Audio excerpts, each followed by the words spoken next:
महाराष्ट्र विधान परिषदेच्या निवडणुकीच्या पार्श्वभूमीवर राज्यातील राजकारण तापलं आहे. जागा वाटप जवळपास निश्चित झालं असलं तरी उमेदवारीसाठी पक्षांतर्गत चढाओढ वाढताना दिसतेय. विधानसभेतील संख्याबळानुसार भाजपच्या वाट्याला 6, शिवसेनेला 2, राष्ट्रवादीला 1 आणि महाविकास आघाडीला 1 जागा मिळण्याची शक्यता आहे. त्यामुळे विशेषतः राष्ट्रवादीच्या एका जागेसाठी मोठी रस्सीखेच सुरू आहे. दरम्यान अमरावतीतून प्रहार जनशक्ती पक्षाचे नेते बच्चू कडू यांचं नाव शिवसेना शिंदे गटाकडून चर्चेत आहे. मात्र त्यासाठी बच्चू कडूंना आपला प्रहार पक्ष शिवसेनेत विलीन करण्याची अट असण्याची शक्यता वर्तविली जाते. राजकीय गणित.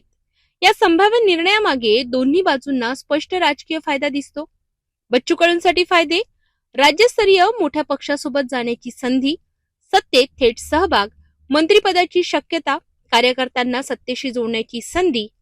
तर शिंदे गटासाठीचे फायदे: विदर्भात मजबूत आणि आक्रमक नेतृत्व मिळणार, शेतकरी नेता म्हणून बच्चू कडूंचा प्रभाव उपयोगी, आगामी जिल्हा परिषद निवडणुकांसाठी फायदा आणि विदर्भात शिवसेनेचा प्रभाव वाढविण्याची शक्यता. स्थानिक राजकीय समीकरण. अमरावतीत जगदीश गुप्ता हे पूर्वीच भाजपमध्ये होते, मात्र नंतर त्यांनी शिवसेनेत प्रवेश केला. गुप्ता आणि बच्चू कडू ही जुनी राजकीय जोडी मानली जाते. त्यामुळे जर बच्चू कडू शिंदे गटात दाखल झाले तर या दोघांचा समन्वय विदर्भात शिवसेनेसाठी मोठा बूस्ट ठरू शकतो. निवडणूक पार्श्वभूमी.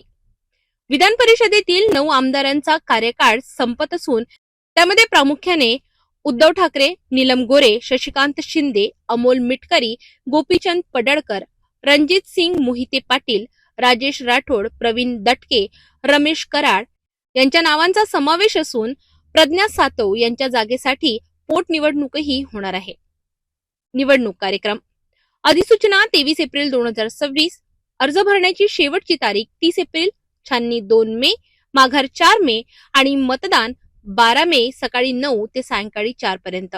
मतमोजणी 12 मे रोजी सायंकाळी 5 वाजता. अंतिम प्रक्रिया 13 मे 2026. एकूणच विधान परिषद निवडणूक ही केवळ जागांची लढत नसून नव्या राजकीय समीकरणांची चाचणी ठरणार आहे.